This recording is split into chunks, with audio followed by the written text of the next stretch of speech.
All right, guys, we live now. So, what's up, everyone? Matt Garland here in MLS.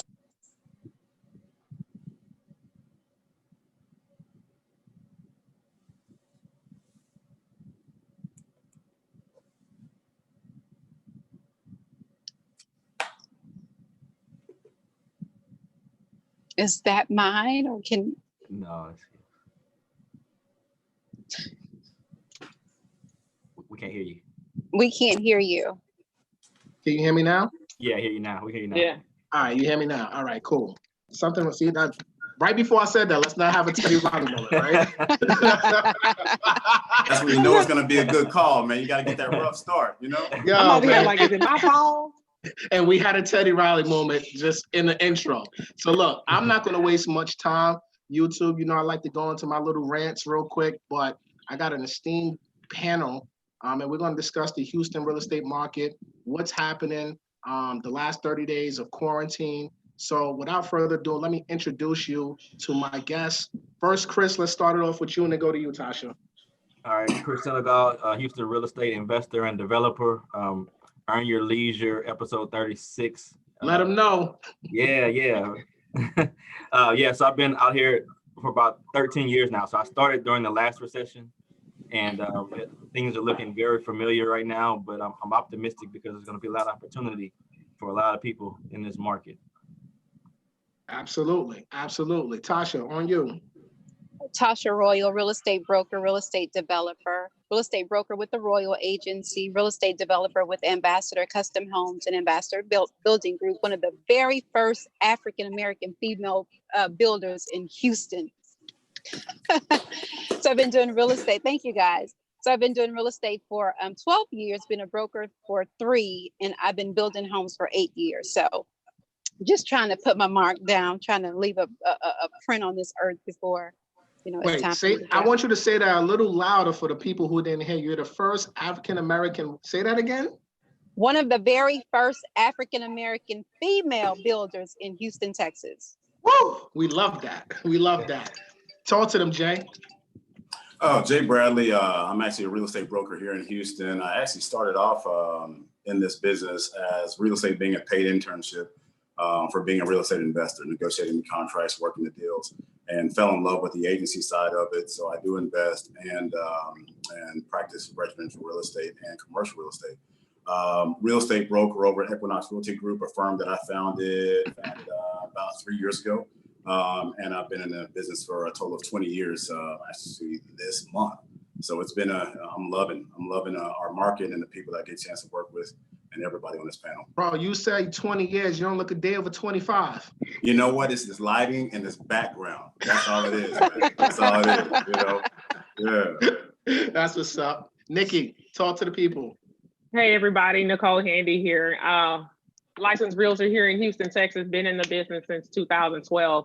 Kind of like Jay, I took a deep dive into investing, then, you know, found out that I kind of like the agency side more. So still dabble in investing, but not full-time in it like I am on the agency side.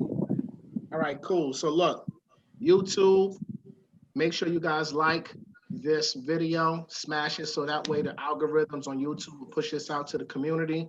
As you can see, this panel is experienced, knowledgeable. A lot of people in my DMs have been asking me, hey, can you just do a panel where you just don't have realtors? Because everybody thinks of realtors just trying to sell somebody something, right? So I said, okay, cool. We're going to mix up the panel and we're going to just start having investors, builders, everybody in. So that way you guys can get different perspectives on where you think the market is. And that way the audience can make a decision. Should they buy right now or should they wait for a crash, right? So let's start with you, Nikki. Since the quarantine, about 30 days now, how's the market in Houston right now for the first-time home buyer? All right, so I am going to break it down for you guys. I brought the numbers with me here. Yes, let's talk numbers. Yeah, let's talk numbers. Numbers make sense, right? So number of sales right now, and this is, you know, Houston Metro, Houston surrounding area. So 2,665, the average sales price, and this is April. So this is April 1st to what are we today? April 23rd. So this is April 1st to April 23rd. The average sales price is $321,000, almost $322,000. Active number of listings, we're at 19,526. The number of new listings is almost 5,000, but the months of inventory have gone up from 3.5 to 7. Okay. So we have shifted into a buyer's market. Do I think that's going to be long-term?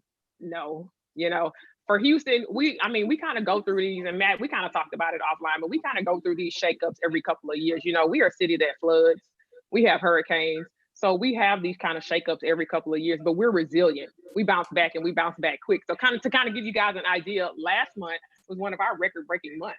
You know, in real estate, we were at 3.5 months of inventory. It was one of our record-breaking months.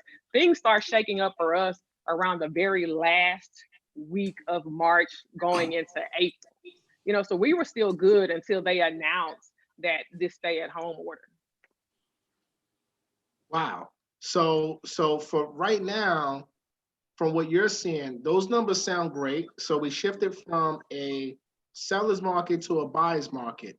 Now, does that mean home prices are not, or sales, I should say, are not going at asking price, or are they going below asking price right now?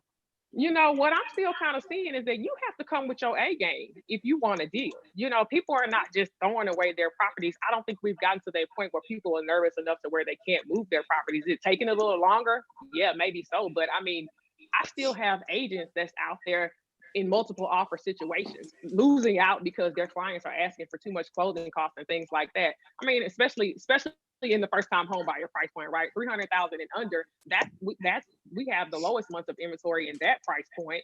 But yeah, you know, you still have to come with your A game. Even builders now, they're giving more incentives, but they still kind of firm on their price.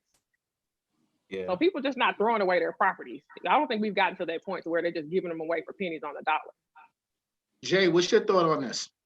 You know what? I support what Nicole's saying as far as number-wise. The numbers don't lie, right? People lie, but numbers don't.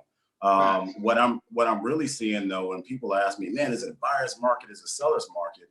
I mean, we're dealing with multiple offer situations, just like Nicole was talking about. And if it's so much of a buyer's market, you're not really dealing with those. So I think in different segments of this Houston market, it's a buyer's market. In different segments of this market, it's going to be a seller's market. That is a great point. What I'm seeing, like the picture that you have right behind me that I have as my background, is a $1.1 million listing that we just put on the market. That segment of the market, I feel, will slow quicker than the others for many reasons. One of, you know, getting jumbo loans right now, as you know, as a mortgage person, it's a little bit more difficult than it was 2 weeks ago.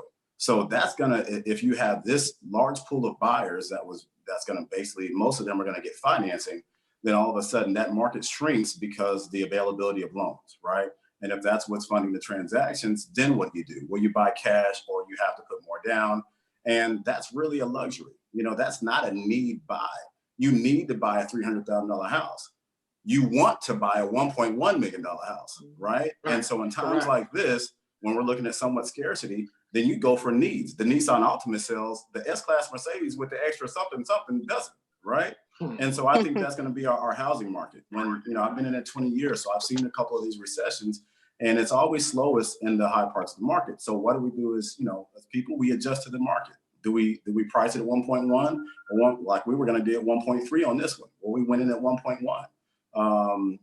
If the market was different and the inventory was different, then I'd be at 1.3. You know, so it's just understanding where the market is, and it's always not going to be buyer's market. You can lose out on a deal thinking that it's that part of the market. I think, you know, we were already scheduled for a probably fourth quarter recession anyway. I think this just kind of bumps it up, you know. So this particular home that we're looking at in your background, in February you would have listed it for 1.3. All day long. I actually sent my client the listing agreement for 1.3. He said, let's do it at 1.1. I said, no problem. Wow. So your client, the seller, took 200 off price just because they just want to move it. Off the rip, yeah. But do the comps still support a 1.3 value? For now, right? So that's the thing about this. And you know, I was just on a Zoom call with Brad Inman right before this. And, you know, he's like the biggest real estate publication. And my question to him was, where do you think that this real estate market's going to go? He said, I can tell you what the weather's going to be tomorrow, but I can't tell you what the real estate market is going to be tomorrow. Agreed. You know, and he's almost 30 years in real estate publishing.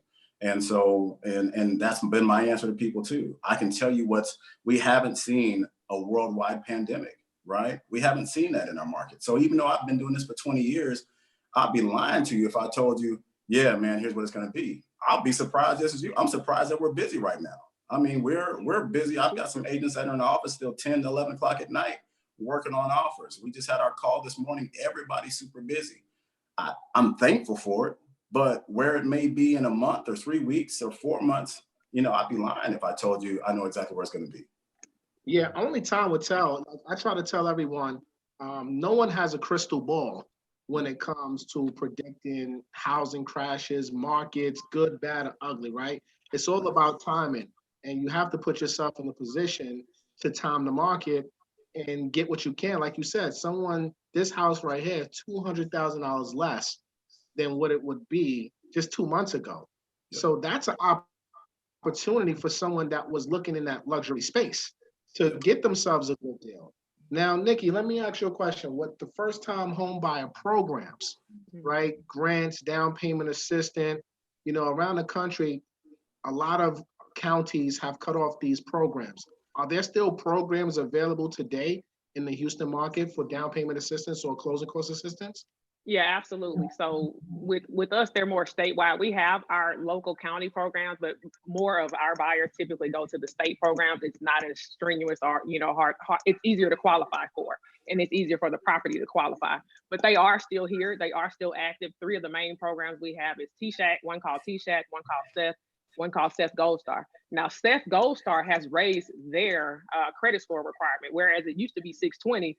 It is 680 now, but T-Shack is still at a 620. So when they raise the credit score requirements, kind of blanket across the board, we're seeing lenders now saying you got to have at least a 640. 580 is for the birds. You have to have at least a 640 now.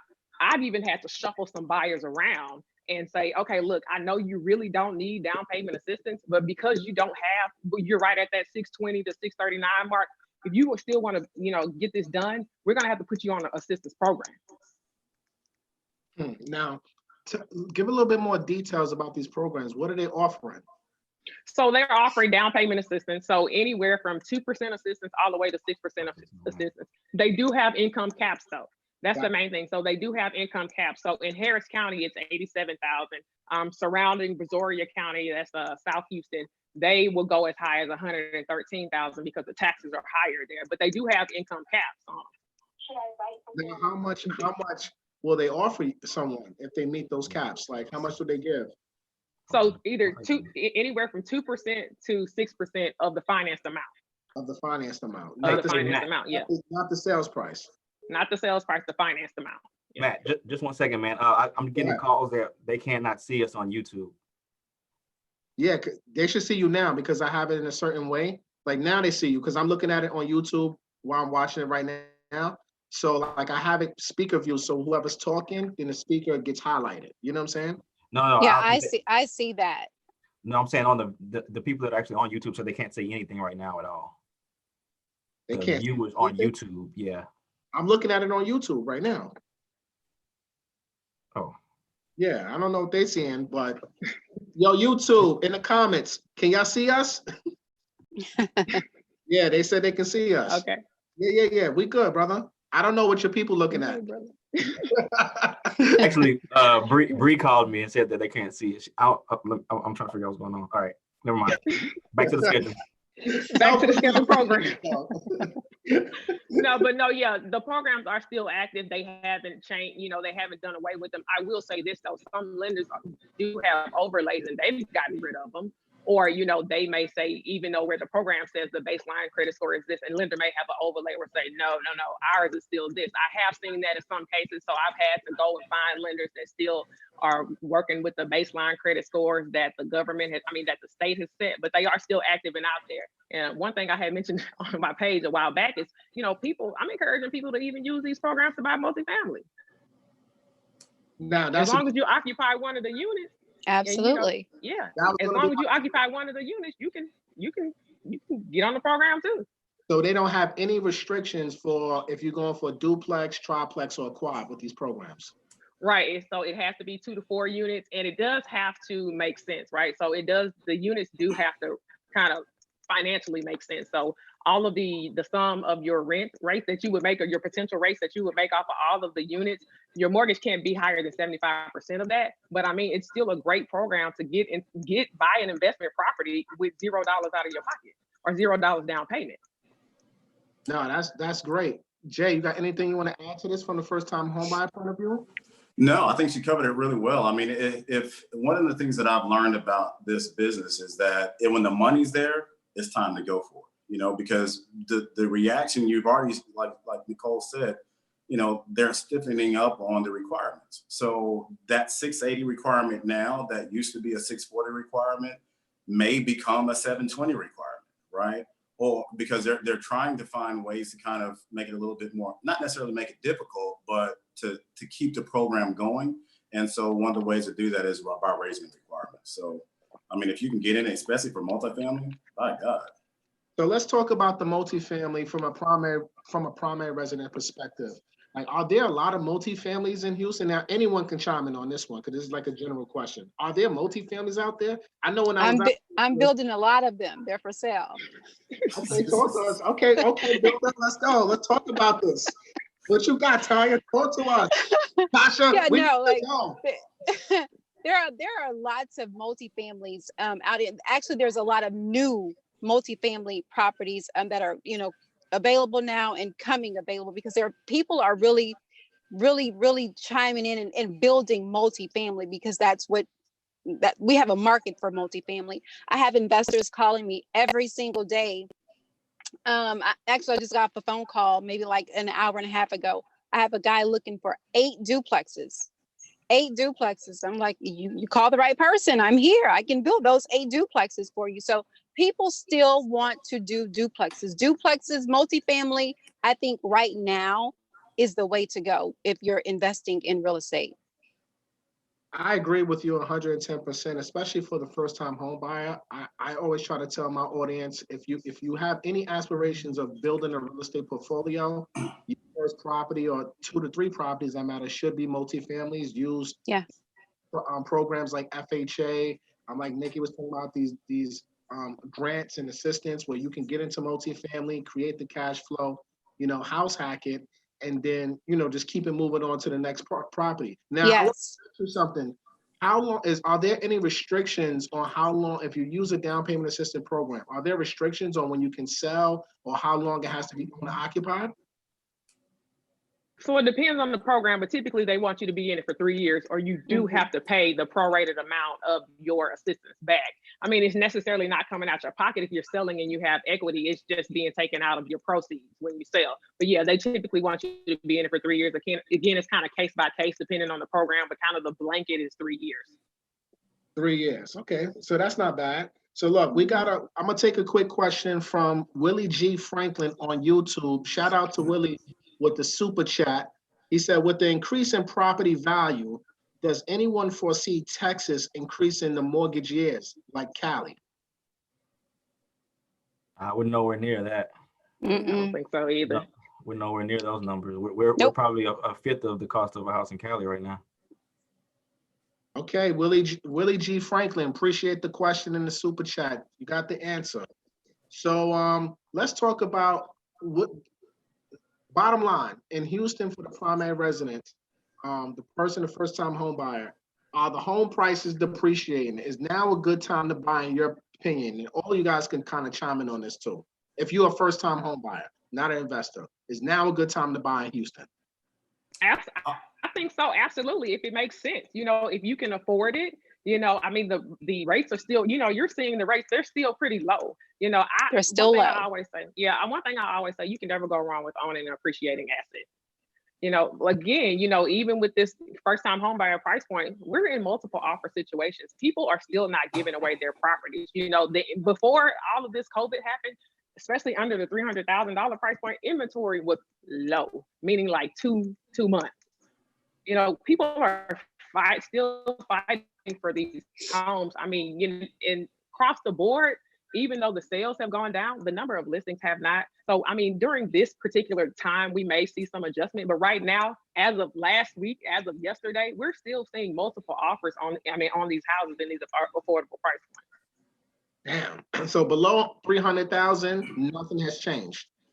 Not I for think me. for Honestly, oh, I was no, gonna go say ahead, go ahead. honestly, again, everybody kind of, when we first went into this state of quarantine, everybody kind of got a little shook up, and things were slow for like a week and a half, 2 weeks. But honestly, now I've been the busiest that I've ever been, and most of my clientele are first time home buyers in that first time home buyer price point. Wow. Yeah, Anybody? I think when it comes down to, I mean, you're a mortgage guy, you know this, one of my old mentors used to say, Jay, buy the money. You're buying the money. If you can get rates as low as 2.8, 3.2% financing, then that is the best time to buy, right? Because rates, I mean, nobody knows where rates are going to go, but more than likely they're going to go up at a certain point. And even having a rate that low is almost like built-in equity, right? Yes. So if somebody else were to come along and buy it at 4.5 or 5, that gives you an asset that you can then use later on. So if you choose to, I had somebody the other day that was looking to buy a bigger house, and then they wanted to sell their house. And I broke the numbers down to them. Well, why would you sell, refinance right now, get the positive cash flow, take that $800 a month, use that towards your other property, and have that pay for the other one, and have a tenant pay it off, double up on payments, take the $800, put that towards your principal, and pay the house off in 12 years versus the amount of time we're going to take before. And then you have an asset that's positively cash flowing, and at that point, rents are $3,000 a month, right, in 10 years or whatever cases, versus the 22 that they are now. Now you have $3,000 a month positive cash flow that's coming in that somebody else paid for your house, and that kid that needs to go to college now paid for. Right? And that's one property. Do it again and do it again and do it again. And all of a sudden you have a real estate portfolio, but you bought the money. You bought the 3.2%. That's what makes sense to me. So That's what makes sense. Look, you dropped a whole bunch of gems. YouTube in the comments, man. I need y'all to put that gems emoji for my guy, Jay, man, because I hope y'all were paying attention to what this good brother was saying right now. Go ahead, Tasha. Floor is yours. What's your opinion? Yeah, no, and as a builder, I have property that I have not even broken ground on. And I'm pretty certain Chris, the same thing. I have property that I haven't even broken ground on. They're already under contract. And I have a waiting list of other people who are waiting for my plans to come out of the city to get permitted so I can start to build so that they can go under contract. But right now, I just think it's still a great time to buy. Even with this COVID situation going on, the rates are really, really still low. And I just think that it's still a great time to purchase property. Great. I think we as a people sometimes we wait for a trend to where it's already there, right? And so right now, if rates are low and people are speculative about buying, to me, that's the best time to go in because you can catch an opportunity that somebody won't. And then 3 months, oh man, we should have bought. Oh yeah, I'm already closed. I'm in there. Yeah, I got it when it was at 3.2%. Now you're at 4. You can still get in, but it's not as good as I got. It's like a stock. All right, now I'm gonna give a different opinion because we got 3 brokers. You got one person that I'm not an agent. I'm gonna speak from the real side of being a first time home buyer in 2006. So I bought my first house, and this is Memphis though. This is not Houston. Keep this in mind. 2006, I bought my first house. It was a little 1,400 square foot house, little brick house, 1 story, 3 bedroom, 2 bath. I paid $144 for it at that time. By the time of the end of 2008, the houses in the neighborhood were only selling for $123. Okay, so it doesn't sound like a lot of money, but you got to remember the first several years of a mortgage, you're only paying towards really the interest payments. You're not paying very much down on the principal. So if the people from other markets that aren't in Houston are watching this, you have to make sure you talk to somebody locally that understands what's going on there. In Houston, there are some very good markets. Now, if we're talking about basically the east side of Houston, if we're talking about 5th Ward, 3rd Ward, Sunnyside, maybe even some Pearland, we're good. But if you're thinking about, if you're like Southwest Houston, like Missouri City over that area, you got to be real careful with that because the hot markets are the markets that have high demand, and some of the other markets don't have that same high demand. So from a buyer's perspective, if you are looking in one of those areas, you don't have to rush. I would say that you're going to see some inventory hit the market later, meaning there's going to be some people that did lose their jobs that are on forbearance now, but when it's time to start making those payments again, they won't be able to make those payments. And then when the banks have to take those houses back, the banks will discount those properties a little bit to get them off of the books. They don't want to just hold that inventory, okay? So for the people that if you have some money, you can wait and you're not in a rush to sell, it's not necessarily a bad thing to wait now. But I mean, like the interest rates may go up. Everything, like I said, everything is a gamble. There's no certain, nothing for certain. But I do know for sure with the amount of unemployment that happened, there will be some houses coming on the market later that will be lower price than what they are now. And I agree with you, Chris. So if you're looking to purchase a home, make certain that you get someone that's make sure that you work. First of all, you use a realtor. You cannot purchase a home without a realtor. There's a lot of people who assume that, oh, I don't need a realtor. I can just go to the builder. Well, and as a builder, of course, I'm going to work for myself. The builder works for themselves. The representative inside of that office at DR Horton or whomever you go to, they work for the builder. They have the builder's best interest at heart. So make certain that you get a licensed, knowledgeable realtor that's familiar with the area in which you're considering purchasing in before you go ahead and purchase a home. So hire a professional realtor. I mean, a licensed realtor. Definitely. And remind them, Tasha, the buyer, you don't pay for that realtor. That 6% you do not. It's free for exactly. you. You do not. Yeah. You do not pay a realtor. The realtor is paid by the builder or the seller. So hiring one of us, it's free. So we're going to get paid off of the builder or the seller. So Chris and Tasha. Oh no, go ahead, Nikki. I'm gonna say Chris made a great point. Chris and Tasha made great points. You do need somebody that's helping you understand which areas are appreciating and performing well. Even looking at the development in areas, seeing what's coming to make sure that the appreciation is sustainable.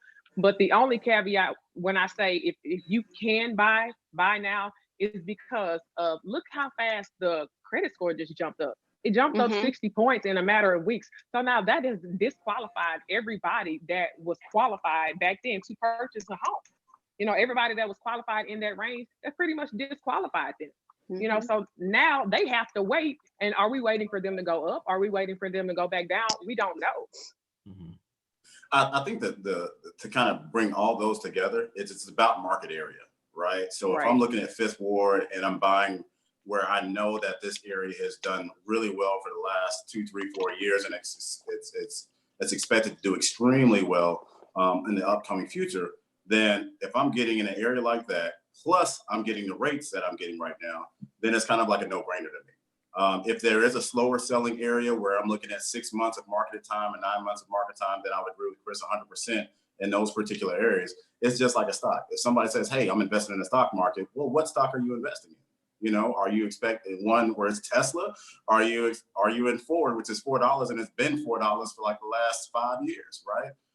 It just depends. Is that stable? Yes, but I'm going to go for the Tesla stock. So the areas that we're talking about, the Heights areas, the Fifth Ward area, Third Ward area, Sunnyside, those are your Teslas, to use that analogy. So let me ask all of you guys the same question right now. Do you think there's going to be a foreclosure wave in the Houston or surrounding areas market because of COVID-19?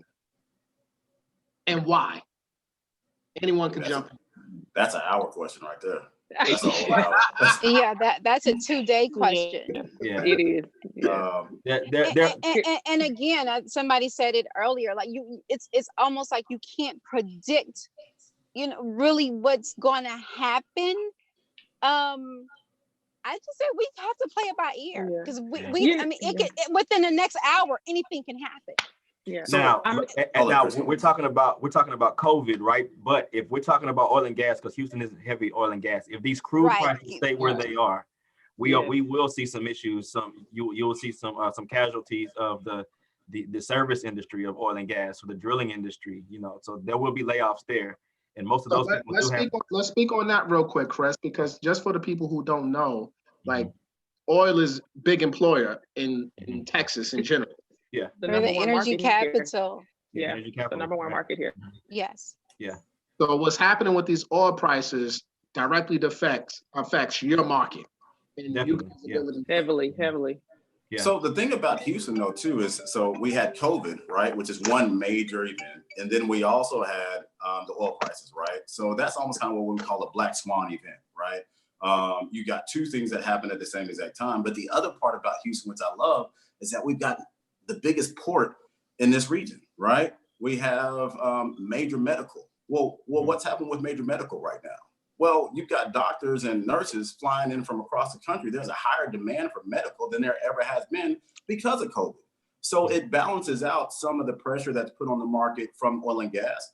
How much it's going to balance out and how long, that I don't know, because we haven't seen this event happen at the same exact time. But before, for example, 18 years ago when we had a little bit of an oil dip, or 12 years ago, our medical hasn't been as strong. It still was one of the biggest medical centers in the country, but it wasn't as strong as it is now. I mean, it's to the point where it's expanding past 288, which previously it wasn't there, right? Those Baylor College of Medicine and Methodists are all buying land on the other side of the freeway, which had previously been contained by 288. So when you see signs like that, that's future growth, right? And once again, if we're looking at like a stock, what does that mean for future growth? Then that means it means good investment opportunity. So, what the market impact is going to be long term, I don't know. I do think that we will have some because of the record numbers of unemployment, and more importantly, how companies are going to adjust.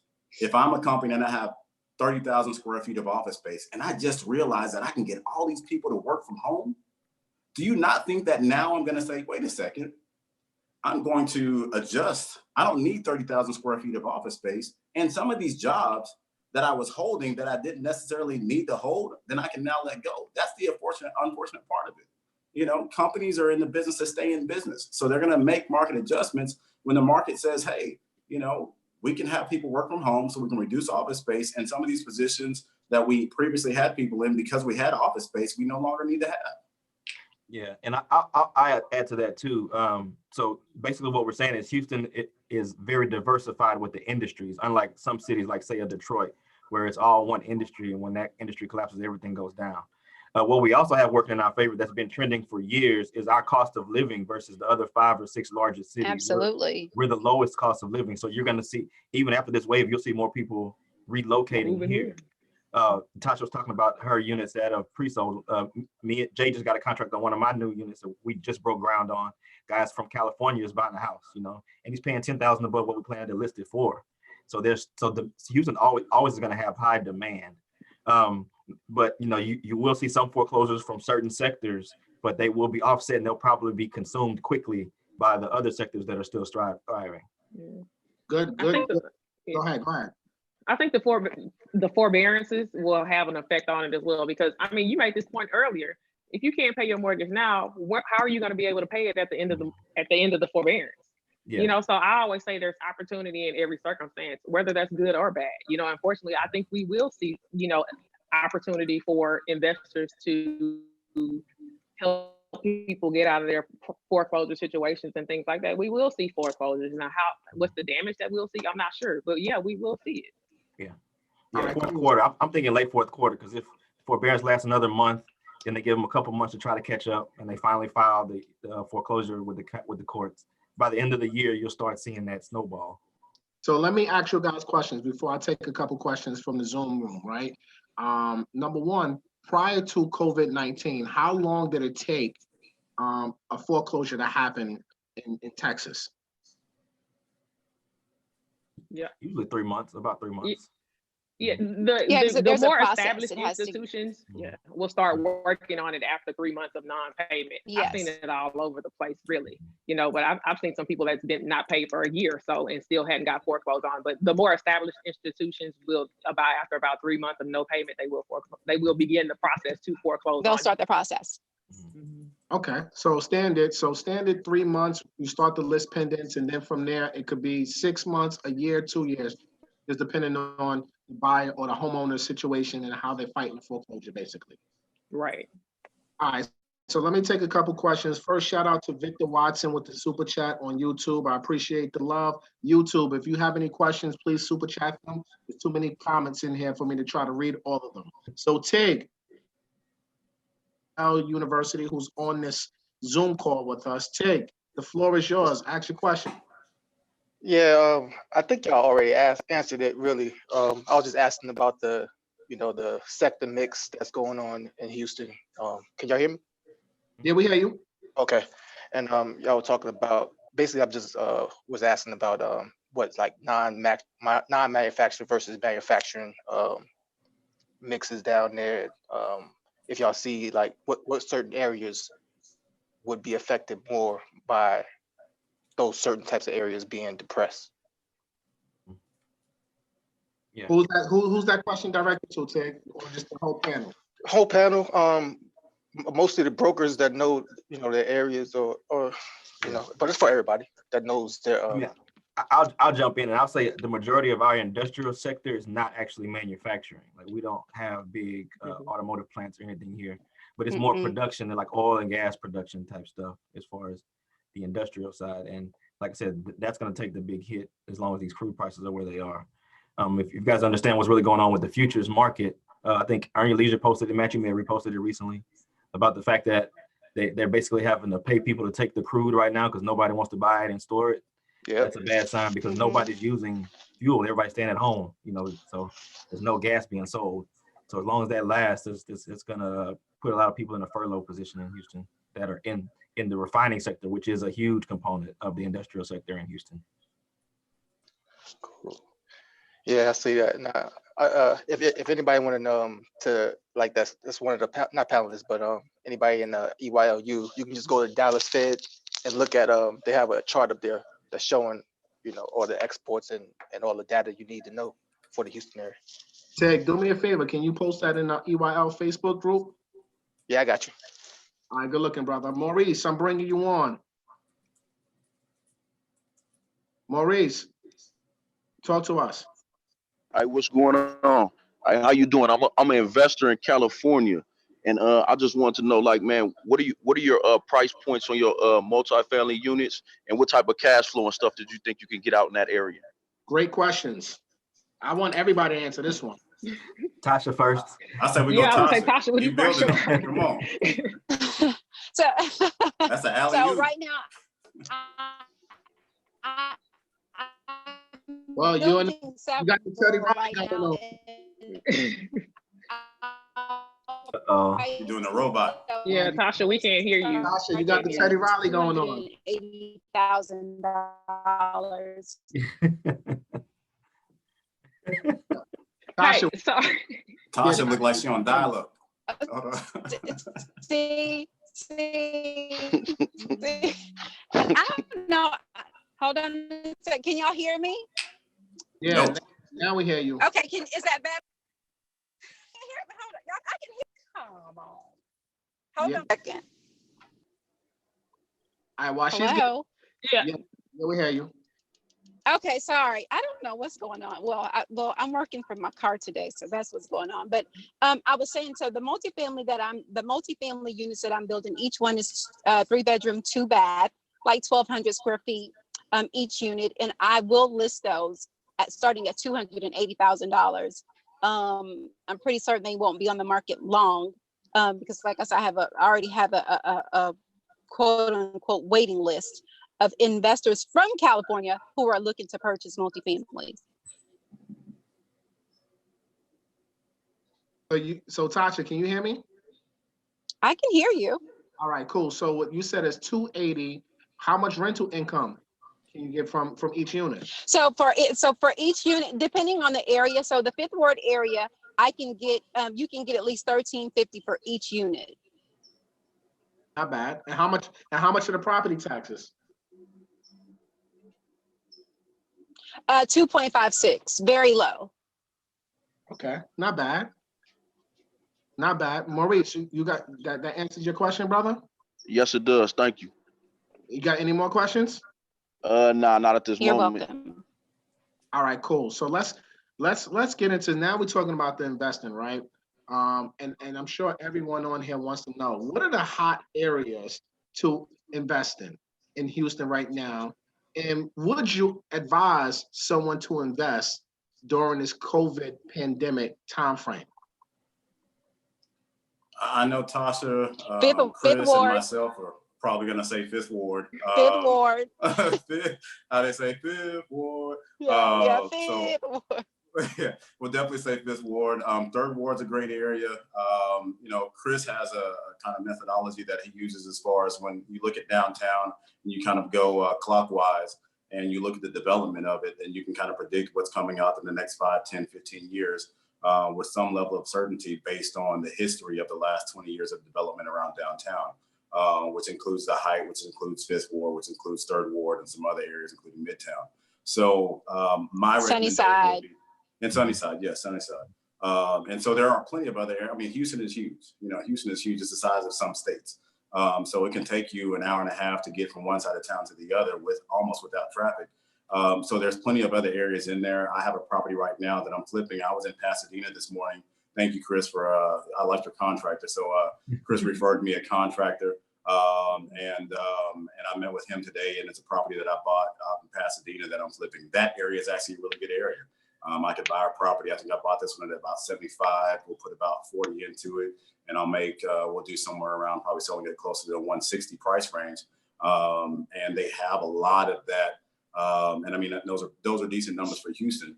And they have a lot of that type of inventory over there. So, and the demand is high because of things that are going on with the local economy out there. So there's not, those are the areas that I like, but every investor has their different preferred areas.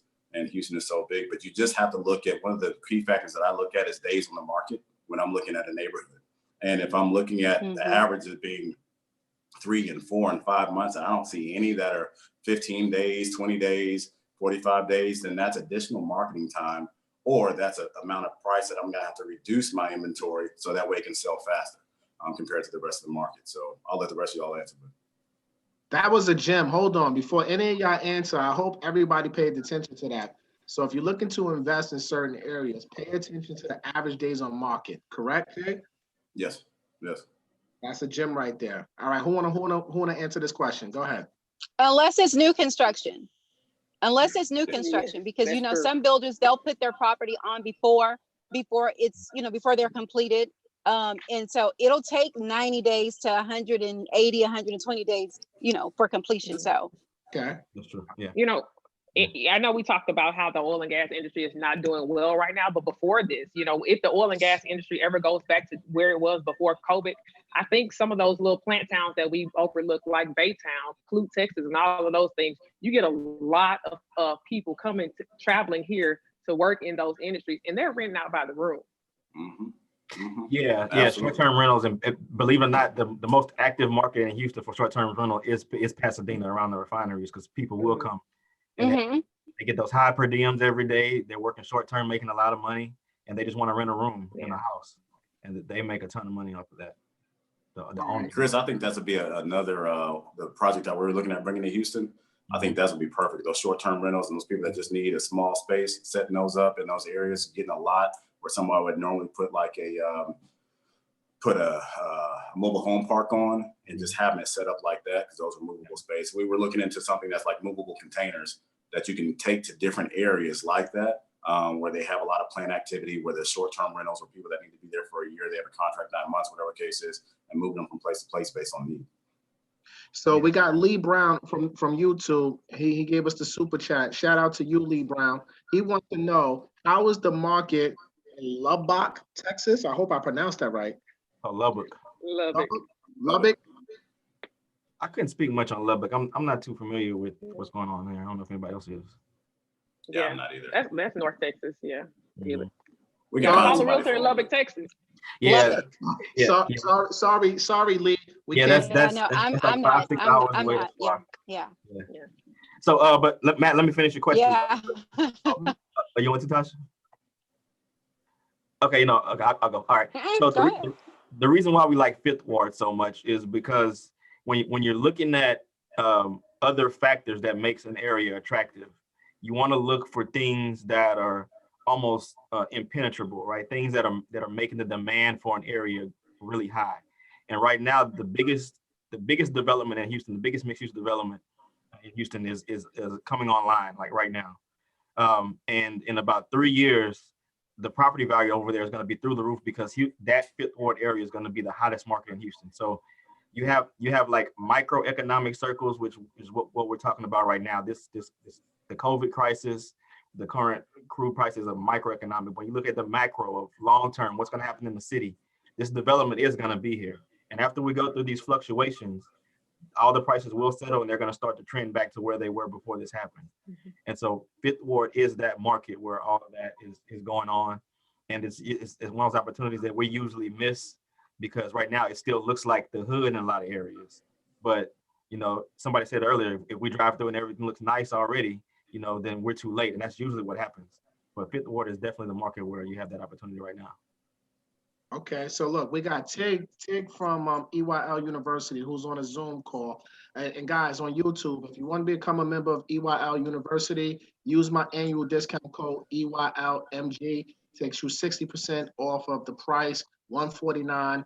That ends on May 1st, according to the RZA, Rashad Bilal. All right, so make sure you use that code EYLMG to get 60% off to become an EYLU member, which includes the Facebook group. So Tig wants to know, does your Section 8 have SRO?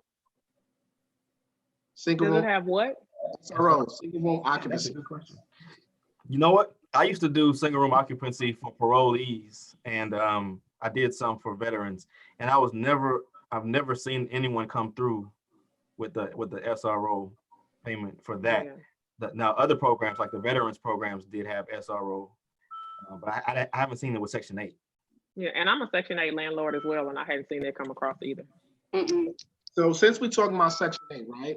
Because, you know, that's pretty much great. Being Section 8 landlord right now is great because your money is guaranteed, right? How's the process to get approved with Section 8 in Houston? So for the landlord to get approved or the clients? Both. Okay. From both perspectives.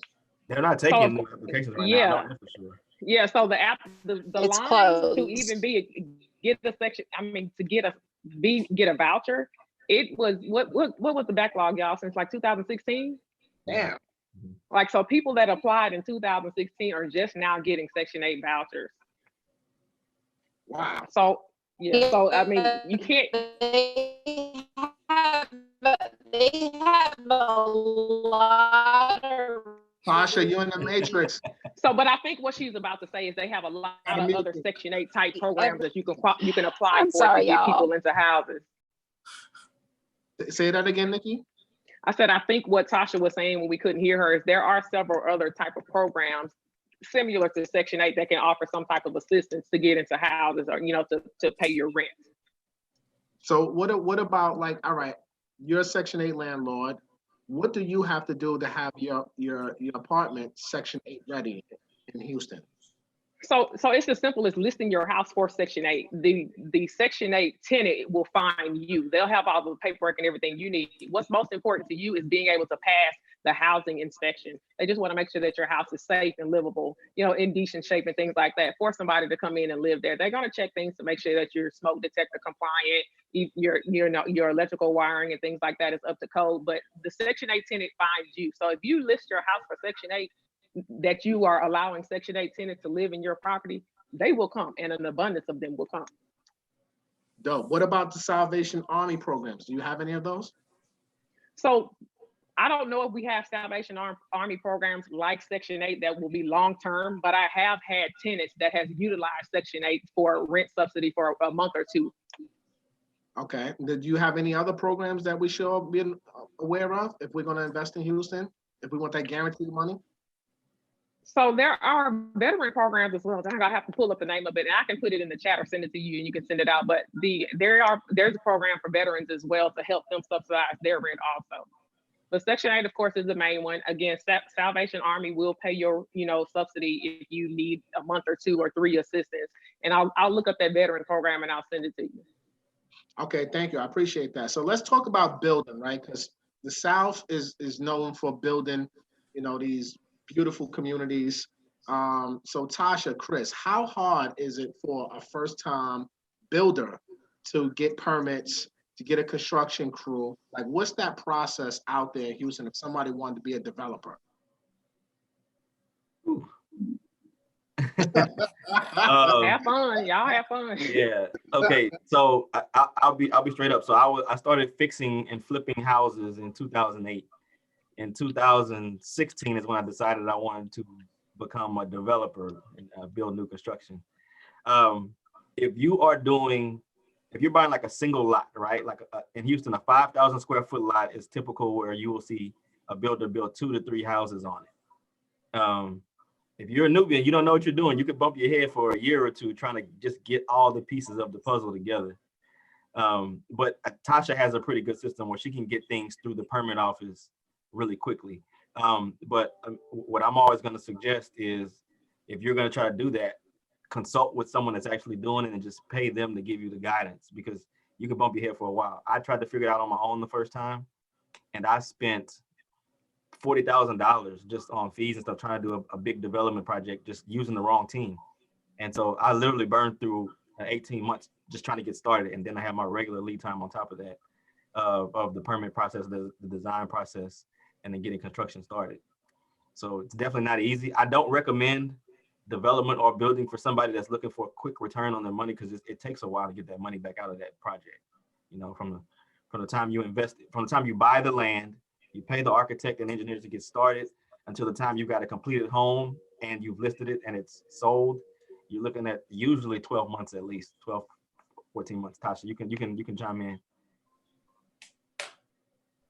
Hold on. Extensive part. Am I still? No, you go ahead. Oh, okay. So just the permitting part, that part there is my gosh, that will make you, if you don't drink, that'll drive you to drinking, smoking, and everything else. Just having to deal with different city inspector, like the permitting part is the hardest. Before COVID, before the city of Houston employees started working from home, it would take sometimes 3 to 4 months before a set of plans come out of the city approved. Now that they're at home, sitting down, working, and not being disturbed, not being distracted, I promise you guys, I have gotten permits back in 2 weeks. That's crazy. And so I'm just like, well, the city, y'all need to have people at home working, because if we can get our permits out, if we can get our plans out approved in 2 weeks, like that's wonderful. Because if I'm not working, if I don't work, I don't eat. So I love to eat. So go ahead and get, the permits approved. But the permitting process, it will drive you nuts if you're not strong, if you're not a fighter, if you're not a bully like me. No, I'm not a bully. Man, they will. Yes, you are. You a lot. Yep. Look, Yeah, and that's what we needed to have. Go ahead. You want to say something? No, you go ahead. I was saying, Okay, Tasha said, eat you alive. Yes. Yeah, they will.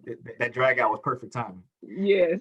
But and also it goes back to, like, even more important than if you're buying a home, having somebody live at the city, and they know when you're new, and they can. She went in and out. Go ahead, Chris. Yeah. Yeah, no, I mean, they definitely know. They like, it's like, for them, it's sometimes a game, like the people at the city, because I don't know if it's an envy kind of thing or whatever it is, because they know the construction industry so well. And like comments like, well, how'd you get this? How'd you figure out how to do this? And so sometimes you do deal with a little personal vendetta with those inspectors. But what I was gonna say on top of that is it's even more important as a builder to understand what markets you should be building in, right? Because you can get eaten alive by even building a quality product in the wrong area at the wrong time, and understanding what the people in that area are looking for when you're building. There's certain areas where if you build a townhome that has no yard, no driveway, the people will have very little interest in that, because there's certain areas of the city that you have to build that type of product in. So let's talk. Go ahead, Nikki. No, I was gonna say, it's another point what Chris said about knowing your product too. Also knowing how much you can spend on that product. I've had several investors come to me and say, yeah, I'm building in Fifth Ward, this and this. I want this for my house. Yeah, you're building in a great area, but that price still is not there yet.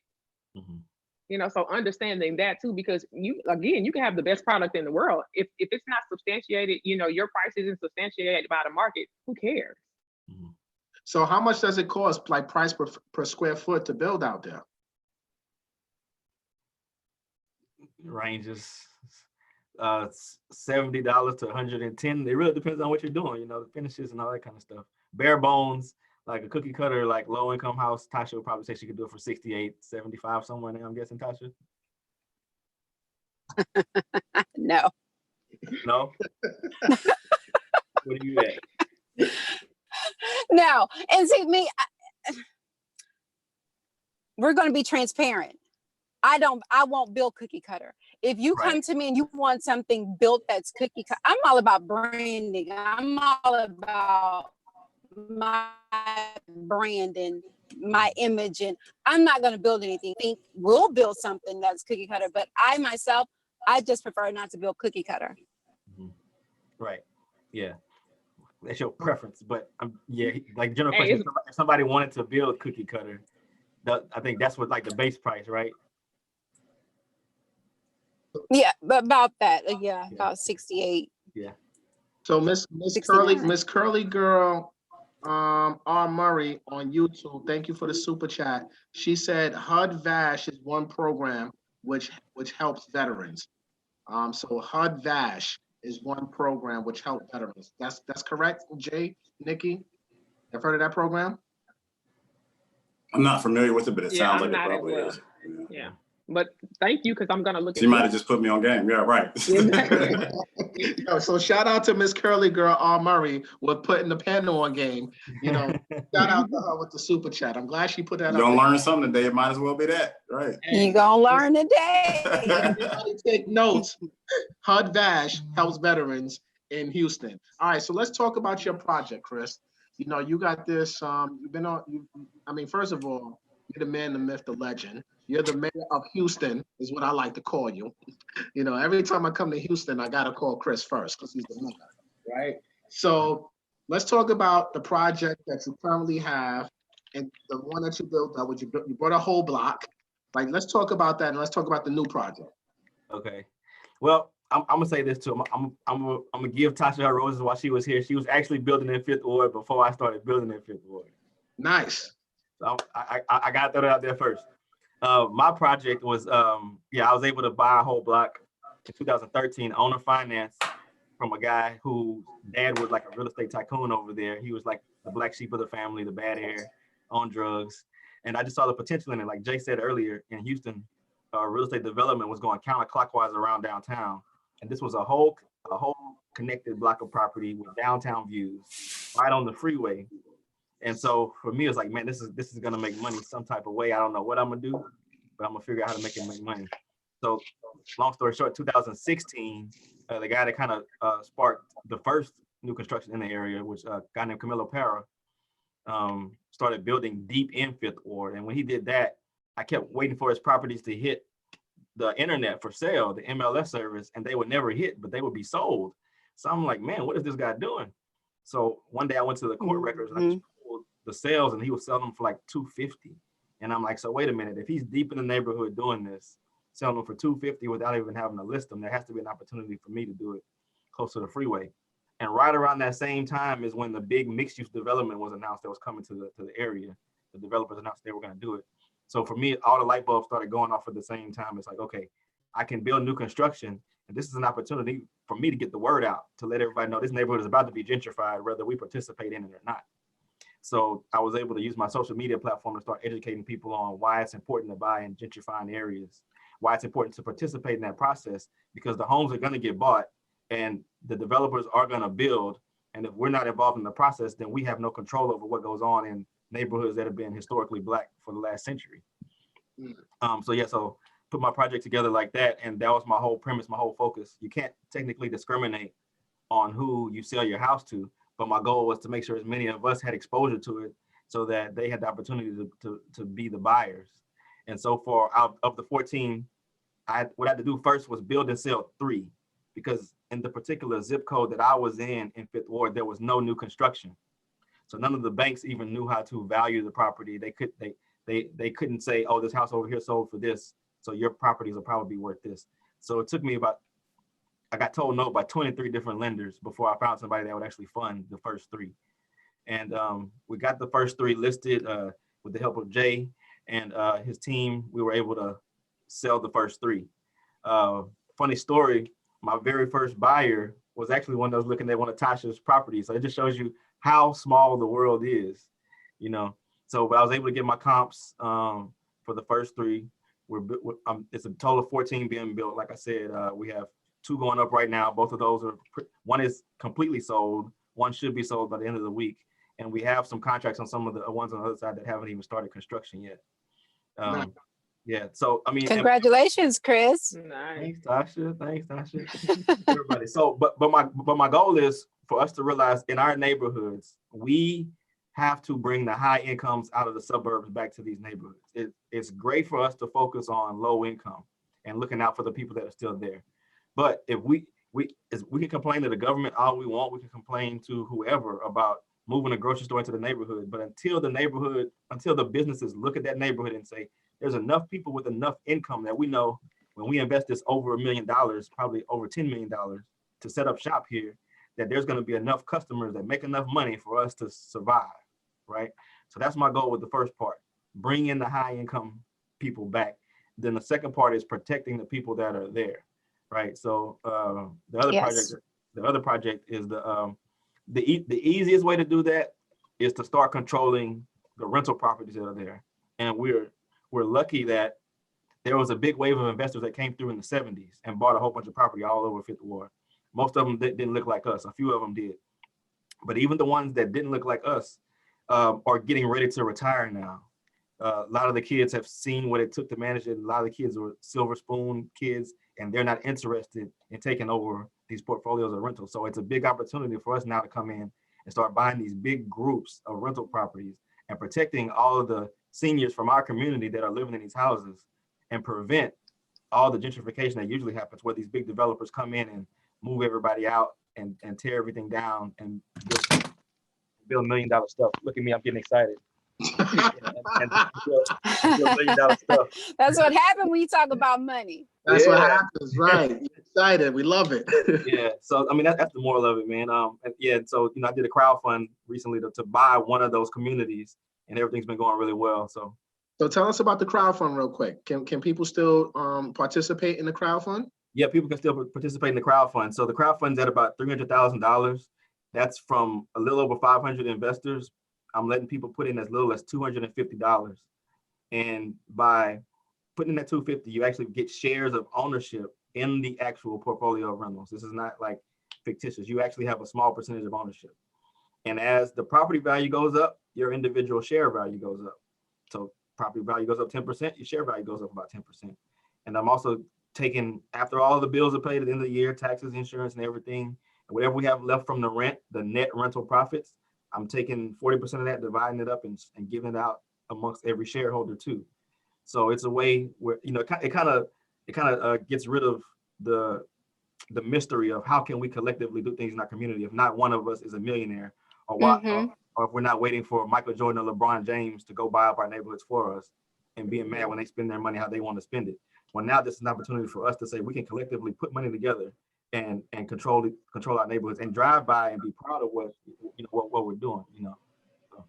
Chris, I saw the updates that you're making to it. Man, you bought that thing and it seems like the day after closing, you started doing updates immediately, man. So landscaping, taking care of the whole property, man, and it's going to be great for the block. Can you tell them how close to that new development that you're talking about is? That's the biggest development in Houston that property is? A little over half a mile, like literally a little over half a mile. So all of the projects that we're doing, most of Tasha's too, within 1 mile of this project site. And the closer you get to the epicenter, the more important it is for us to control it, because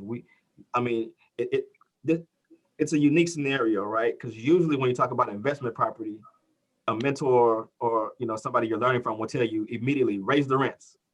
That's how you get your return on your investment.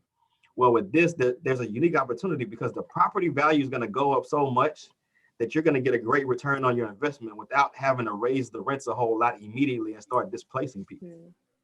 So that's the beautiful thing about this. And what I want to do from jump is all the tenants, some of the people have been there 20 years, literally like renting the same house for 20 years. And when they heard that it was up for sale, they were all scared that they were going to be displaced. They just knew somebody else was going to come in and buy it, tear it down.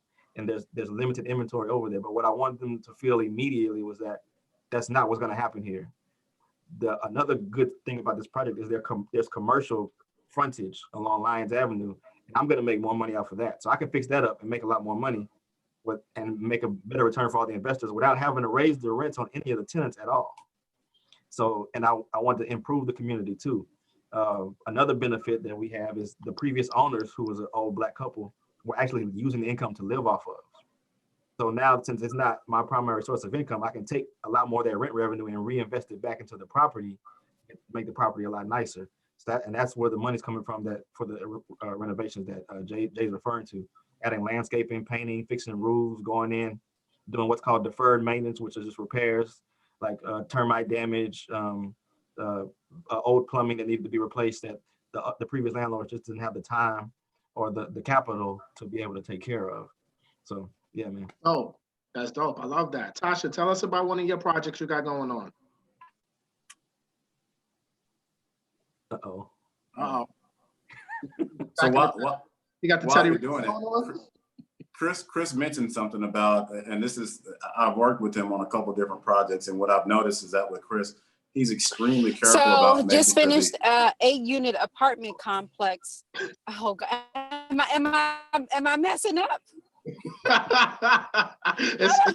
It's all good. You got the Teddy Riley going, but it's all good. You got it. Tasha Riley. Tasha Riley. Right? Tasha Riley. Yes. Yes. While we wait on Tasha, though, guys, I think. Can y'all hear me? Every now and then. You going in and out, but Jay, finish your thought. No, so what I was saying with Chris is you know, I've worked with many developers over 20 years, and it's always push the price, push the price, push the price. If it's $400,000 development, how can we get $500,000?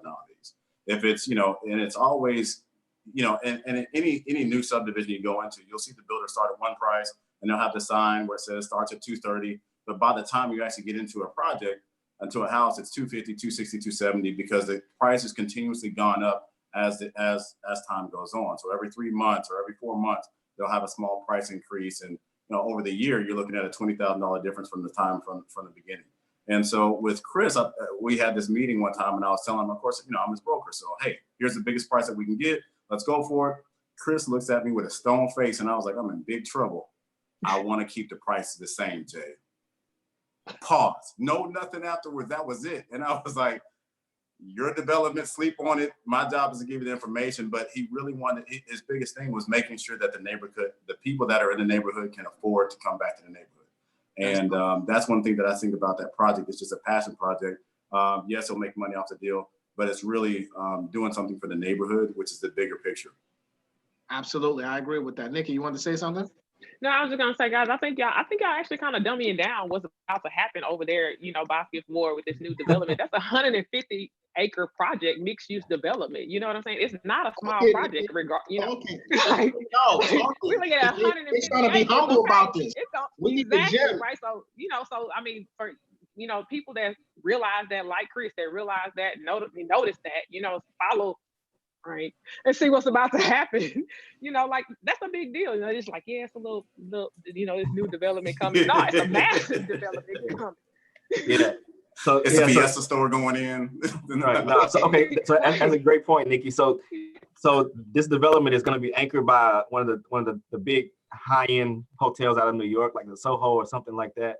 It's going to be office complexes. It's going to be high-end apartment condo buildings. It's on the water, right next to downtown. So you could throw a rock at where the Rockets play, where the Astros play, where the big convention center is. And so they have these other mixed-use developments like this, but they're all like outside of the city. You have to drive 20, 30 minutes to get to the Woodlands or to get to the city center, which is in the energy corridor. This is the first one that's going to be right next to downtown, right next to everything that's already happening. So it's gonna create, I mean, it's a huge wave of concentrated interest in this market that we've never seen in the city. All right, I want to bring on Maurice from EYLU. Maurice, can you hear us? Yeah, I can hear you. Go ahead, brother. Hey man, more of a comment than a question, man. I'm sitting back, man, and I'm amazed that, man, Black kings and queens, man, just sitting here, man, giving up all this game. I really just want to tell y'all, man, thank you, man, and I appreciate it, man, from the bottom of my heart, man, and just to keep on pushing and everything that y'all doing. Thank you. Love it. Thank you. Love it. Thank you, brother. Appreciate it, man. Salute. I second that, man. This has been an incredible update. You guys are the shit. You know what I'm saying? I'm just kidding. I know I'm on YouTube. I'm supposed to curse. I may mess up my monetization by doing that. I'm so fucking wild. I'm gonna just keep it a buck. You guys I can't wait to Straight up. when this Straight over. up. First on me, first round. Yup. Let me bring on I'm there. Tig right now. He got another question. Tig, I can hear you, brother. Oh, so could you, that's two questions. So could you invest in that project with your 401k IRA? Great question. Yeah. So, and my project, and I'm not selfish. I'm letting everybody know you can invest in any real estate that you want. If you take money from a previous 401k, it has to be from a previous employer. It can't be your current plan, but you can roll over that money from a previous 401k into a self-directed IRA. And the difference with that is like with a 401k, you can only invest in certain paper stocks, paper vehicles like bonds, you know, those types of things, and stocks, mutual funds. But when you put into a self-directed IRA, you can direct those funds towards any asset class. So it can be real estate.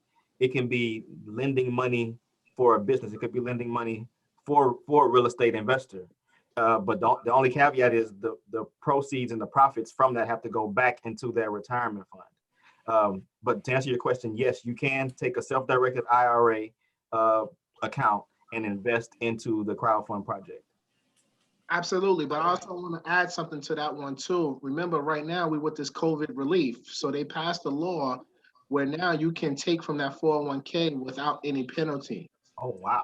Right now, so remember that. So if you want to take money from your 401k, previously you have to show proof that you got to buy a house, you have some sort of hardship. Now, only thing you got to do is just call them and tell them, hey, COVID-19, basically, and you can get your money. So, but check the terms and conditions. I'm not a financial advisor. I'm just giving you information. That's my disclaimer. I ain't telling you to do this. Lay out your pros and your cons on your own, my brother. Yeah. Second question. Talk to me. Because that question was really for everybody else, because I already know that. But I do not know this. Like in stocks, you can take out a loan to buy stocks or whatever. Is there a way to take out a loan to invest in real estate and like bring it to like a 30-year or personal loan or 15-year personal loan? Well, I mean, yeah, but I mean, it would. That's a tricky question. That is very tricky. Yeah, yeah. Because if you believe that you're going to get more of an return on your investment versus what you're paying back, it's like hedging. Well, I mean, usually what's going to happen is when you take out that loan, they're going to use their property as the investment as collateral. So then it's really just a mortgage, you know. I haven't seen it where they would lend you the money, but they wouldn't have any way to have any recourse if the investment didn't work out. Okay. Unless you're just using the personal credit line. That's all. Credit lines. Okay. Good question, Tig. You got any more? You know, I'll be back in a few. Keep it going. Anybody else on EYLU that's here in the Zoom call, if you have any questions, hit that blue hand. I'm gonna bring you on because we only got a few more minutes. I don't want to keep them long, but I want to go to Joseph Brown here on YouTube. Hit us with the super chat. I appreciate that. He says, MG, my guy, I appreciate you. Well, I appreciate you too, Joseph. Tasha, let's talk to you about your project. Well, hold on. Let me get Ms. Riley on, and then I'm going to get you, Tasha. I want to know about your projects. I talk so bad about Teddy Riley. Before this, right? So first, I had the Teddy Riley matrix. And I mean, Tasha, you've been kind of like Teddy this whole night, but it's so good. all I'm missing is a hype man in the back. That's right. So we got Ms. Riley. Ms. Riley, can you hear us? Yes, can you hear me? Yep, loud and clear. Hi, everyone. This message is for Chris. Could you please give your information for the fund? Oh, sure. Yeah. So the easiest way to find the fund is to go to buytheblock.com. Just that simple, buytheblock.com. It's going to be the campaign that says Lyons Avenue. It's buying historic Fifth Ward. You'll see it. It's right there in the front. That's the easiest way. The other way is to go to my Instagram, which is _investor, INVSTR. You'll see it on Matt's page. You can go there, just go to my page and click the link in my bio. Either way, it'll bring you to the campaign. All right, cool. Thank you so much. Any more questions? No thanks. Not now. Not right now. All right. All right. So Tasha, let's go to you. Let's talk about what you got going on and what you're developing right now. Real quick before my phone freezes again. So right now, well, I just recently finished an eight unit apartment complex in the Fifth Ward area. Right now I'm working on 4 duplexes, 2 units, 3 bedroom, 2 bath, and I'm getting ready to break ground on 8 more single family homes all in the Fifth Ward area. You're killing it. Mm-hmm. Yeah. I'm trying to be like Chris. Well, and I'm gonna add, like, one thing that's very unique about Houston is like there's no crabs in the bucket. Like, even though neighborhood, me and Tasha are about to be working together on a project. So we've got a mutual investor that's gonna fund a project where I act as, so there's a difference between being a developer and actual builder, right? Both people make money, but the developer does things more on the front end of putting the pieces together. And so I'm kind of acting as a developer on the project and kind of planning it out. But Tasha's actually going to be the one actually do the boots on the ground construction for the project. And we're going to be able to build, was it 4 houses, Tasha? Something like that? Yes. Yes. Yes. So there's a difference between the developer and the builder. I hope everyone caught that, because that was a good gem. So Tasha, let me talk to you about this 8 unit, right? How much, because from what Chris told me before, there's no zoning requirements in Houston.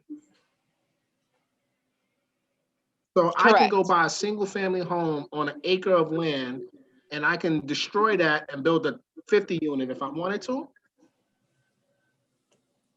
If you wanted to, if you have the space to do that, but on an acre, yes, I'm pretty certain. That's sick. Now, it's not like it's a free for all. You still have there are we do have some restrictions, but for most of the parts of the Fifth Ward area that we're building in, there aren't any restrictions. Oh, that's amazing.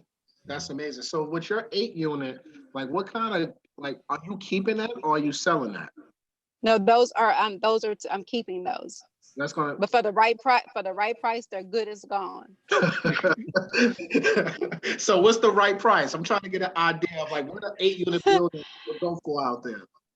If somebody bring me an offer right now for 1.3 million, they're good as gone. 1. I'll have to literally fight my ex-business partner, but that's okay. We can square up. I like you. I should. Oh, she a pit bull. You did say you was a pit bull too. No. We can square up. Yeah, that don't sound like, soft and pink talk right there. Square up. So yeah, I'm gonna bring on Jose right now. Jose, talk to us. How's it going, everyone? Can you hear me? Good. Sorry, kind of on the road, but didn't want to miss this. I have a situation where I refinanced 40% of 2 of the properties I owned outright in February, and I purchased 2 duplex, but it was kind of like on maybe like a 6-month arm or something. I have to refinance to like stabilize it, but I lost my job in February. So what would I really need to do to make sure I'm able to get this into like a more 30-year loan or something? Wow. I could probably answer that one. If you're trying to go the conventional route, then you're going to need employment. Okay. We're going to have to be able to verify your income, and your ability to repay. If you're trying to get like a 30-year conventional, 30-year fix or something like that, if you're not and you just want to keep it in your LLC, are these properties in your LLC right now? Yes, they are, and I have a total of 9 units. So if you have them in your LLC, obviously we don't have to verify employment, which is good. We're just going to look at the cash flow. And you can still get asset-based loans. I mean, obviously, pre-COVID, it was a little bit easier to get these deals done. But right now, liquidity is tight, so your LTVs, you know, pre-COVID, you can probably go up to 70, 75 LTV on a deal like this, on a refi. Now you'll probably be able to get 60, 55, 60 LTV, somewhere around there. So you're in the group, so just shoot me a text or something, and I'll see what I can run for you, and so that way you don't. Could you get a balloon payment? You have a balloon payment after 6 months? Okay, will do. Thanks, because just trying to get everything situated so I can move forward without taking a big hit. Yeah, Do you have a balloon payment after? After the 6 months, it can extend for a year, or the balloon payment to finish it off. But that's what I was hoping to refi into something more stable. Okay. All right. Yeah, we could definitely talk about. Chris, you want to add something to that? All right, thank you. Yeah, no, he answered the question. I was gonna say, because his arm, if it adjusts, it may actually adjust down a little bit right now with the interest rates, right? Yeah, definitely. Definitely. So Probably. maybe you may be able to ride a little bit of a wave with a lower payment while you try to go find income again too. So. Okay, no, that's some good insight there. I might have to reach out to see what's actually going on and the process. Yeah, if you send me the paperwork on that, I can tell you exactly what will happen after that, and kind of tell you what it would look like as far as your margins and everything like that. So I can give you an idea of what the rate would adjust to. Okay, glad I got options. You guys are the All right, best. brother. Thank you. All right. So EYLU, man, if you guys ain't got no more questions, because this panel is super busy, so I'm not going to keep them on here for 2 hours. Shout out to everybody on YouTube. We got about 250 people right now watching us on YouTube, which is actually good for YouTube. You know, IG, probably we couldn't even do this on IG with everybody on, so that's why I'm happy I decided to put this type of conversation so that way it lives forever on YouTube and people can come back and watch this. So I'm gonna bring up Rosetta right now. She has a quick question for you guys. Rosetta, talk to us.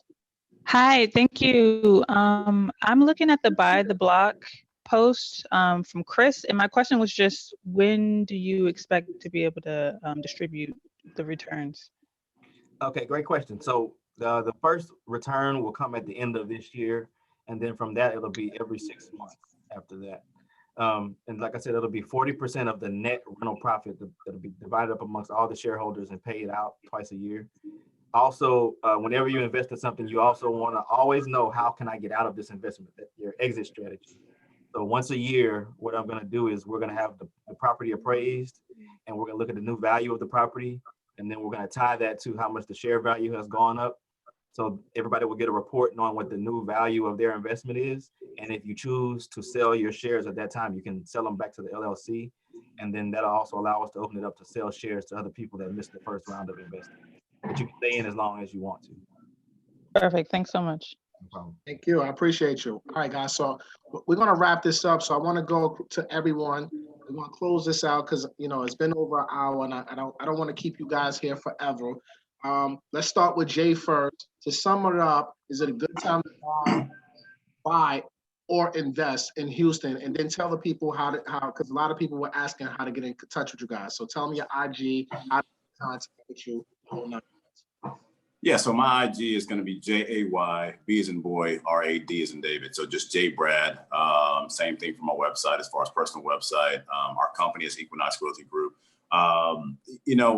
When it comes down to investing in Houston, because there's so much to invest in, there's always a great time to invest. It's just where you're going to invest. And I think if we had to kind of break it down, just kind of real simple, depending on the neighborhood you're investing in, and we've been talking a lot about Fifth Ward and those areas, then that's really where your opportunity is. So if you have a huge major development, 150-acre development, if you have properties that are still very much affordable, land prices that are still very much reasonable, then I think you're in a good position. And we talked about Pasadena. So there's quite a few areas. We've only named a few, but there's some other little hidden gems around Houston that you just wouldn't believe the returns on for rentals and also for flips. So do I think it's a great time? Yes, it just depends on where you're buying. Some areas I wouldn't buy in unless it was getting at 50 cents on the dollar.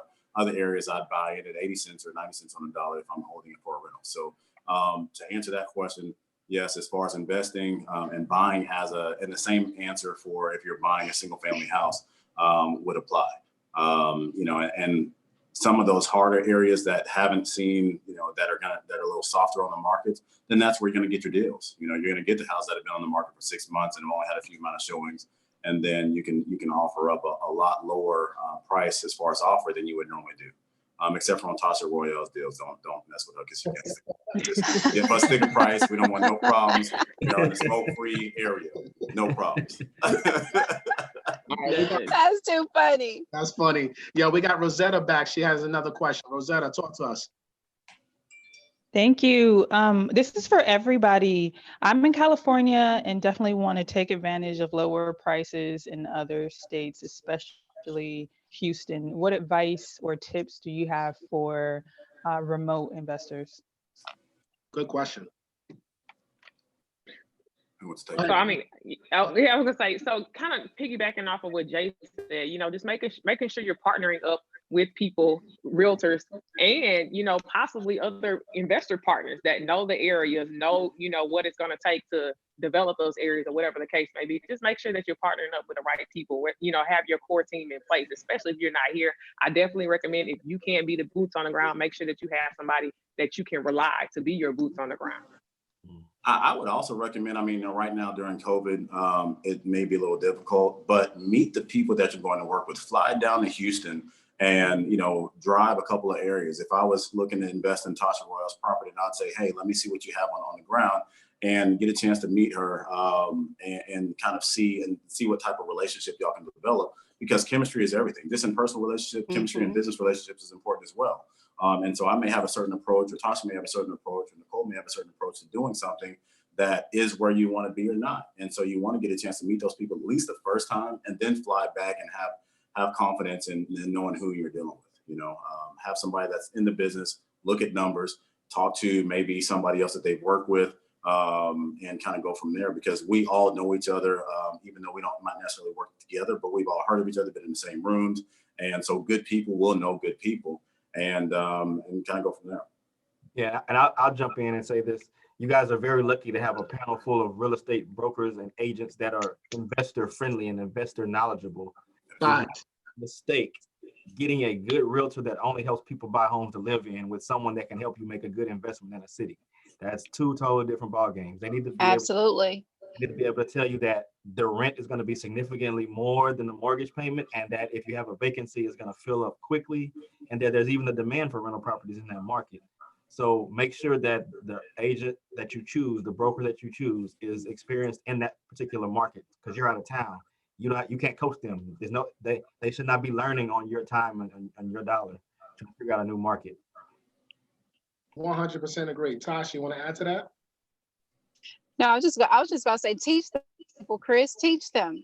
Yeah, Chris. We didn't specifically say it, but property management. So if that can alleviate a lot of your stress. If you're out of town, you definitely want somebody that can be on top of the tenants, make sure everything's good. If there's repairs need to be done, somebody locally that has a team in place to handle all those things quickly. Because a water leak, and you're in California, can leak for 2 or 3 months and cause mold and cause all other kind of issues. So if you can't find the right partner and you want to kind of do it on your own, it's still going to cost you. You may not have to split your profits, but you're going to have to pay for a good property manager to manage the property. Agreed. So I didn't hear, is it her first time investing in real estate? Is she currently investing in California? Hold on, I'm gonna get it back on. Yeah, I just own my home in California. I have a tenant in my back house. Okay. But I live in my home and I want to buy an investment property. Yeah, for the price that you can get a closet in California, you can get a whole house here. For real. And that's a closet in a crack house. You know what I'm saying? No, crackhead not included. We don't do that at all. But and so when you're looking at the pricing and the amount of investment that you're going to actually make in the market compared to here, you can actually leverage it. And rent's there compared to what you guys are paying for. I don't see how real estate investors really make it out there. You good with that, Rosetta? Yeah, no, thank you so much. That's so helpful. No problem, no problem. So I'm gonna bring on our good friend Tig. He's back with another question. Let's go, Tig. Last one, I'm gonna leave y'all alone. Last one, I'm gonna leave you alone. Chris, what's your level of risk, like on a scale of 1 to 10 for that return? Oh man, I can't say anything's guaranteed in life. But Oh yeah, nothing's guaranteed. But for everybody else, Right. you know. Yeah, okay. So here's how I structured this deal, guys. So once I closed, I brought half of the $1.2 million to the sellers. When I told them what I was doing and they saw the vision of what I was doing, they agreed to work with me on the seller finance term for 2 years. For the next 2 years, I make 0 payments to them. Okay. At the end of that, there's a balloon where I pay them the other $600,000. So right now we're bringing in $12,000 a month in rent. The first couple of months, I'm using that to upgrade the property. That's anchoring those tenants there, making them feel proud to be there, being happy with the new landlord. They're not going anywhere. So we got that income coming in every month on top of the value appreciation because of this big project that's less than a mile away, less than 3/4 of a mile away. So I can't say anything's guaranteed, but I'm giving you, because this is SEC regulated and they probably want to be right. Yep. But you have skin in the game.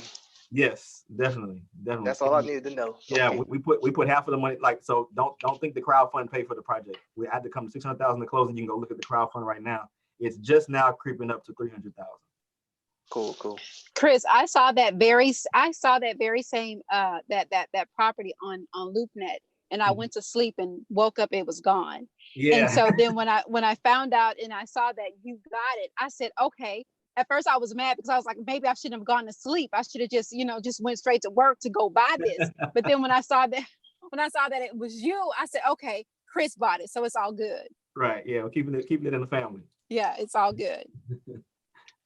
I like that. So look, let's wrap this up. Tasha, tell the people how to get in contact with you, how to buy one of your projects, whatever information you want to give to the people right now. Well, you can follow me on Instagram at the real Tasha Royal. You can also go to my Instagram, the Royal Agency. Look at me, I'm messing up. The Royal Agency. I list all of my properties for sale there. You can contact me at 832-605-6400 for any and all of your real estate needs, whether you're looking to purchase, buy, or sell. Well, you sure you want to give your number out? Hey, 832-605-6400. Okay, there we go. The Mike Jones of the real estate game. Yo, y'all better not be calling Tasha with no foolishness. She gonna freaking swell up on you, man. Like, only business only. She about the bag. Only business. Only business. Nikki, it's on you. Because you will get it. If you call me for anything other than business, you will get it. Set the expectation, right? So guys, no, you can find me on Instagram as well. My Instagram tag is Mrs. Nikki Handy. So that's MRSNIKKIHANDY. Miss Nikki, baby. Just silly. I also co-own the Brayton Real Estate Group. So it's not just myself, it's a team of agents behind us that can service your real estate needs. I'm also an investor-friendly realtor. And like Chris said, I do understand that I am an investor as well. So I do understand those aspects of investing. Let's see what else. One thing I want to leave y'all with though is your personal property, your primary property can also be an investment. So don't just look to buy rentals and things like that. Now, my first property that I bought, I made $86,000 off of that property when I sold it in 5 years. So, I mean, you don't always have to buy property to do something else with, to flip or something like that. You can invest in your primary residence can definitely be an investment as well. So just something to think about. But yep, that's me in a nutshell. Oh, you can also find me on my website, BraytonREgroup.com. That's BRADENREgroup.com. You can there's ways to contact me on all of those channels. Have it. Chris, close it out. All right, man. Man, I really appreciate you for putting us all on here, man, giving us the platform to be able to give this knowledge to the people. Thank you. The most important thing.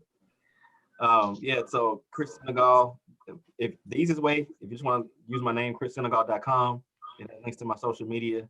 Go back to Matt's page, click the link on the poster, on the picture, investor. That's my social media page. I'm always trying to expose other people to the type of free game we're getting here today.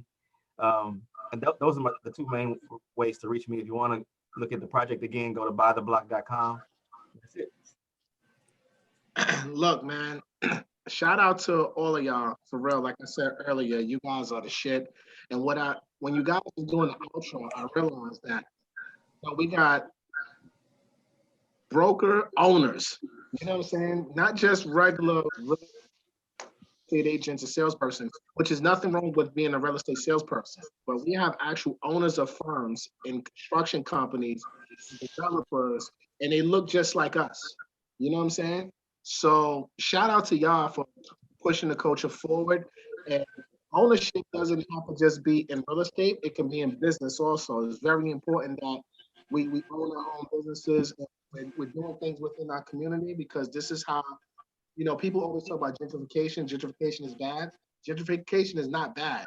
It's only bad when we're not participating in it. You know what I'm saying? And we're letting other people, kick us out of our own areas. So if we gentrify in our own hoods, we're able to, like Chris was saying here, like everybody was saying, you get to control what goes in that neighborhood, what type of food, everything that goes in the neighborhood. So I want all of you guys to, reach out to them on Instagram. They're all knowledgeable.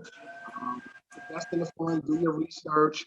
Jay, Nikki, Tasha, they're all brokers, they're investors themselves. So you guys can learn a lot from them. Everybody on YouTube, shout out to y'all. Shout out to Billa with the super chat. I appreciate that.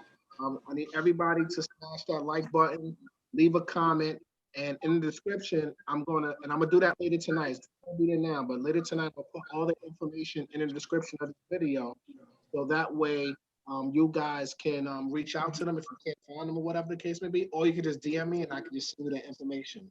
Now, I think what I want to do is, because honestly, this is probably like my 5th real estate market update in the last week, and this is the first panel.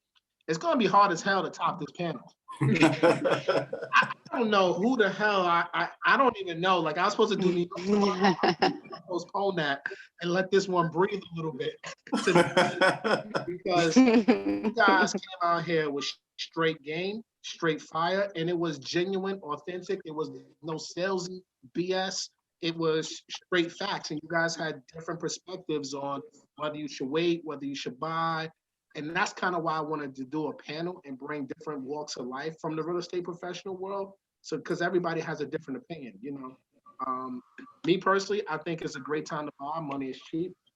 Houston is a gold mine if you know what you're doing. And if you're looking to invest, or you're looking, like Chris said, you want to develop, you need to hire these people to consult with, so that way they can help you save money in the long run and get your project going. So that's all I got for y'all, man. I appreciate all of you guys' time. I know time is money, is very valuable. You didn't have to come on the channel, but I'm glad you guys did this. And I would love to get like another update probably in the next 30 days, just as we keep going through COVID, just to kind of see, because this is a fluid situation. 30 days of data right now, as we got more unemployment happening. Texas is about to open up, I think, tomorrow, right? When does Texas open? Tomorrow? On the first. On the May 1st? Yeah. I'm gonna tell you. I'm not opening up. I'll be at the house. Yeah, please be safe. I'm in New York. I'm in my office right now, but there's really no one in my building, so I'm cool. But I'm gloved up, masked up, Lysol heavy. You know what I'm saying? Yeah. Be safe. COVID-19 is real. Even though I don't agree they should open y'all up, but whatever. If you're gonna be out there, just be safe. But I would love to get you guys back here probably sometime towards the end of May to kind of give us another update of what's been happening since this update. And that way we can keep this conversation going. And I think the audience would agree, you guys are definitely the right. No, Go ahead, Tasha. Yeah. Tasha, you want to make this? And I don't think it's gonna open then. I can't even mute her if I wanted to right now. She's gonna make Yo, Zoom. I caught at the end. I don't think it's gonna open. Even though they say we're gonna open, I don't think it's gonna. She said she doesn't think it's gonna open. Oh, okay. Oh, they're focused on the money. That's gonna open, even if it's not what's best. I agree. It's all about the bag. Leadership.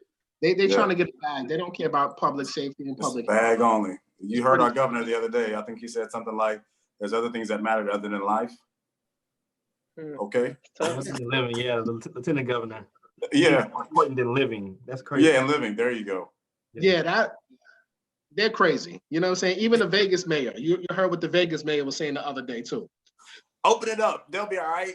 They'll be all right. And then when they asked, And, like, oh, and are then you when they gonna asked her, "Are you gonna do it?" She was like, "I have a family." Right. Right. Yo, that man should be fired. Hey, your next podcast should be the lieutenant governor of Texas and then the mayor of Las Vegas. And just put them. That would be interesting, right? We'll roast their asses.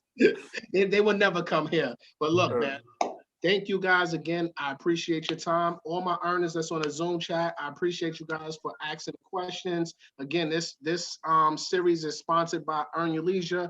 If you want to become a member of EYL University, use my annual discount code EYLMG, 60% off the price, $149 only, and includes the private Facebook group. I'm gonna let all you guys in the private Facebook group also, so I'm gonna send you a text with the Facebook group, so that way you guys can get in. Feel free to share gems on Houston, what's happening. If you have any investment opportunities, crowdfunding opportunities, whatever you got, please feel free to share it within our private real estate Facebook group, guys. And I'm gonna send you the link so that way you guys can join, because we got about a couple hundred people in there right now. All of them are looking to invest, so it could be a good buyer pool, to be honest with you. Absolutely. What you guys are doing. So thank you. I And Matt, shout out to y'all, because y'all giving knowledge away for pennies on the dollar. In my personal opinion, you know, like, but you're still making it affordable so people like us can learn. You know what I'm saying? So shout out to y'all for that and for not robbing people just for knowledge. You know. I listen, Nikki. I agree with you. I think the price is too low, personally. I think the amount of information and the access and the time that we give people, it should be a little bit higher, but we don't want to have a paywall. And that's why I zoomed this and streamed it, because I don't want to put a paywall up. You know, obviously the EYLU members will give them first access to ask questions because they're paying, but we still want the general public who may not want to pay.